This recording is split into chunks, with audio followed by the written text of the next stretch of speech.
wabarakatuh. Alhamdulillahilladzi an'ama alaina wa fadallana bi nikmatil iman wal islam wa yahdina bi hidayatil Qur'an. Asyhadu an la ilaha illallahul malikul hamid wa asyhadu anna Muhammadan abduhu wa rasuluhu shadiqul anam. Allahumma salli wa sallim wa barik ala nabiyyina Muhammadin wa ala alihi wa ashabihi wa man tabi'ahum bi ihsan ila yaumil qiyamah. Para pemirsa yang dirahmati Allah, kita bersyukur pada kesempatan ini Allah berikan kemudahan untuk menjalankan ibadah puasa di tengah-tengah wabah corona. Kita husnudzon bahwa di balik itu Allah akan memberikan yang terbaik untuk hamba-Nya, termasuk kita semua. Pemirsa yang dirahmati Allah, kita juga bersyukur bahwa Allah juga memberikan kita nikmat hidup yang saat ini kita bisa menikmati bersama-sama. Pemirsa yang dirahmati Allah,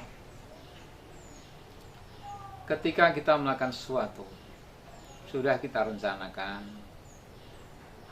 sampun kita gondo-gondo, tetapi di akhirnya apa yang kita lakukan, apa yang sudah kita kerjakan, lah kok ngeletis tidak mendapatkan apa-apa, maka ini akan menimbulkan beberapa yang terjadi dalam diri kita ini. Ada yang resah, gelisah, ada yang sakit, ada yang memang sudah menetapkan dirinya, sudah tidak mau lagi. Tapi ada juga yang mengatakan ini adalah perjalanan hidup, menikmati walaupun memang tidak berhasil. Para pemirsa yang dirahmati Allah, inilah yang akan bisa dapat atau tidaknya kita bisa mempertahankan hidup yang diridhai Allah dan yang tidak diridhai oleh Allah Subhanahu wa Ta'ala. Kita sebagai insan yang beriman kepada Allah Subhanahu wa Ta'ala, sedapat mungkin apa yang terjadi, apa yang menimpa pada diri kita ini harus kita lakukan dengan penuh kesabaran. Syukur, kita nikmati. Maka berkaitan dengan hati ini akan terjadi kalau tidak menerima, pasti akan sedih. Tapi kalau kita menerima dengan sabar, pasti Allah akan memberikan yang terbaik. Nah, agar supaya hati kita ini tetap dibimbing oleh Allah Subhanahu wa Ta'ala, maka yang kita lakukan adalah bagaimana agar supaya hati kita ini menjadi tenang. Maka di dalam Al-Quran surah Ar-Ra'd 2 ayat 28 Allah berfirman, A'udzu billahi minasyaitonir rajim. Bismillahirrahmanirrahim. Alladzina amanu wa tatma'innu qulubuhum bi dzikrillah. Alla bi dzikrillah tatma'innul qulub. Yaitu orang-orang yang beriman dan hati mereka menjadi tentram dengan mengingat Allah. Ingatlah, hanya dengan mengingat Allah hati menjadi tentram. Allah sudah memberikan resep bagaimana agar hati kita ini mendapatkan bimbingan, yaitu tetap mengingat Allah dalam keadaan apapun, dalam situasi apapun kita mengingat Allah. Lebih-lebih seperti sekarang ini, berapa orang meninggal dengan lantaran wabah corona. Banyak orang yang sedih, merana, depresi, bingung, khawatir, jangan-jangan nanti kena. Ini kalau tidak dikuatkan hati kita, maka akan berdampak yang sama. Dan kita mohon kepada Allah mudah-mudahan terhindar dari itu semua. Pemirsa yang dirahmati Allah, hati yang tentram itu memiliki 3 hal. Yang pertama adalah hati yang takut kepada Allah Subhanahu wa Ta'ala, takut akan siksa.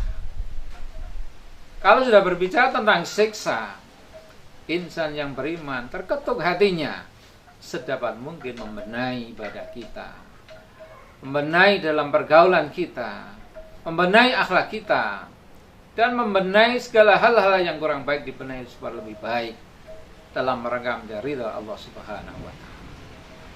Yang pertama. Kemudian yang kedua adalah hati yang dengan niatan ikhlas hanya kepada Allah Subhanahu wa Ta'ala. Dalamnya adalah beribadah, bukan karena yang lain, bukan karena ya yang lainnya lah, tapi hanya ingat ikhlas hanya karena Allah. Kemudian yang ketiga adalah hati yang di dalamnya ada rasa cinta kepada Allah Subhanahu wa Ta'ala. Artinya bahwa apa yang diperintahkan dia jalankan dengan penuh rasa. Tadarruan dengan berharap akan Allah Subhanahu wa Ta'ala. Ini yang terkait dengan inilah yang dikatakan qalbun salim, hati yang sehat, hati yang baik. Kemudian ada juga yang kedua, hati yang sakit ataupun qalbun marid, hati yang sakit, di mana mereka tidak menerima atau belum menerima apa yang terjadi, atau tidak sesuai dengan apa yang diinginkan. Kemudian timbul jiwa yang gelisah, jiwa yang marah, jiwa yang rapuh. Ini karena qalbun marid itu sendiri. Ya, maka Rasul Muhammad Sallallahu Alaihi Wasallam selalu menghimbau kepada kita untuk mohon kepada Allah agar supaya dikuatkan hati kita. Ya muqallibal qulub, tsabit qalbi ala dinika. Wahai dat yang membolak-balikkan hati, teguhkanlah hatiku atas agama. Yang ketiga adalah qalbun mayyit, hati yang mati. Baik marid maupun mayit ini termasuk dalam kategori hati yang rusak. Rusaknya hati ini karena ada beberapa hal. Disampaikan ada 3 hal. Yang pertama, melakukan hal-hal yang dikatakan maksiat. Maksiat itu kalau anak-anak muda itu dari asbabulnya dari maksiut, maksud, kemudian maksiat.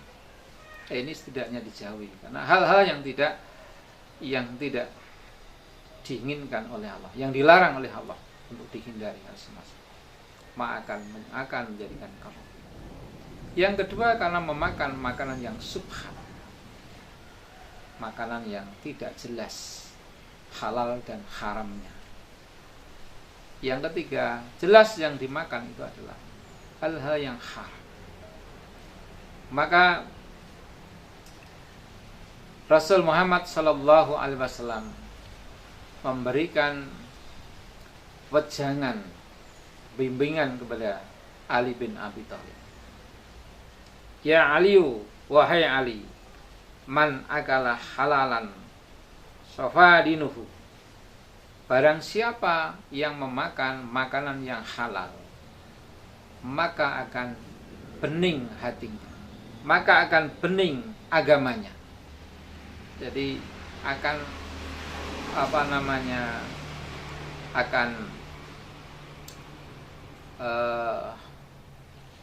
total akan bening agamanya itu. waraqa qalbuhu, dan akan empuk hatinya. Ini. Walam yakun lidakwatihi ijabun. Dan yang ketiga adalah kalau kita memakan makanan yang halal itu, maka permohonan kita kepada Allah tidak ada tabir, tidak ada aling-aling dalam hal ada. Jadi akan dimudahkan untuk dikabulkan oleh Allah Subhanahu wa taala. Ya Ali, wahai Ali, man akala subuhat, barang siapa yang memakan makanan yang subhat, yang tidak jelas tadi,